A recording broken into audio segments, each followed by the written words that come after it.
विकुंडल कहने लगा कि तुम्हारे वचनों से मेरा चित्त अति प्रसन्न हुआ है, क्योंकि सज्जनों के वचन सदैव गंगाजल के सदृश पापों का नाश करने वाले होते हैं। उपकार करना तथा मीठा बोलना सज्जनों का स्वभाव ही होता है, जैसे अमृत मंडल चंद्रमा को भी ठंडा कर देता है। आप कृपा करके ये भी बतलाए कि किस प्रकार मेरे भाई का नरक से उद्धार हो सकता है।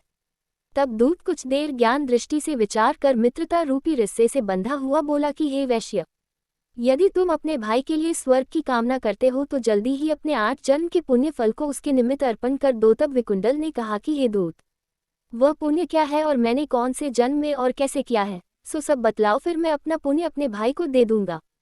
दूत कहने लगा कि हे वैश्य, सुनो, मैं तुम्हारे पुण्य की सब कथा कहता हूँ।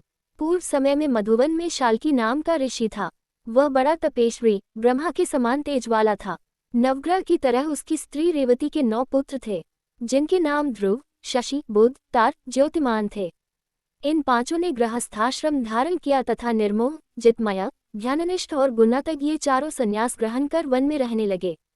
ये शिखा सूत्र से रहित पत्थर और सोने को समान समझते थे।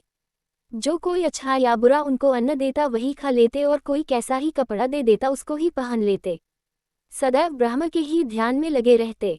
इन 4 ने व्रत, शीत, निद्रा और आहार सबको जीत लिया। बस चर अचर को विष्णु रूप समझते हुए मौन धारण करके संसार में विचरते थे। ये 4 महात्मा तुम्हारे घर आए। जब तुमने मध्याह्न के समय भूखे प्यासे इनको आंगन में देखा तो तुमने गदगद कंठ से आंखों में आंसू भरकर इनको नमस्कार करके इनका बड़ा आदर सत्कार किया। इनके चरणों को धोकर बड़े प्रेम से तुम इनसे कहने लगे कि आज मेरे अहोभाग्य है, आज मेरा जन्म सफल हुआ, मुझ पर भगवान प्रसन्न हुए, मैं सनाथ हुआ। मेरे माता पिता, पत्नी, पुत्र, गौ आदि सभी धन्य हैं जो आज मैंने हरि के सदृश आपके दर्शन किए। सो हे वैश्य, इस प्रकार तुमने श्रद्धा से उनका पूजन किया और चरण धोकर जल को मस्तक से लगाया। फिर विधिपूर्वक इनका पूजन करके तुमने इन सन्यासियों को भोजन कराया। इन सन्यासियों ने भोजन करके रात को तुम्हारे घर में विश्राम किया और ब्रह्मा के ध्यान में लीन हो गए। इन सन्यासियों के सत्कार से जो पुण्य तुमको मिला सो मैं भी कहने में असमर्थ हूँ, क्योंकि सब भूतों में प्राणी श्रेष्ठ है।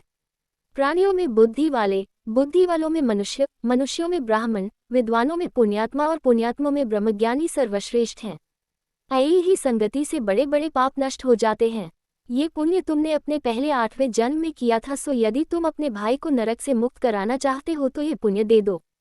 सो दूत के ऐसे वाक्य सुनकर उसने प्रसन्नचित्त से अपना पुण्य अपने भाई कुंडल को दे दिया और वह नरक से मुक्त हो गया और दोनों भाई देवताओं से पूजित किए गए। तब दूत अपने स्थान को चला गया। इस प्रकार वैश्य के पुत्र विकुंडल ने अपना पुण्य देकर अपने भाई को नरक की यातना से छुड़वाया।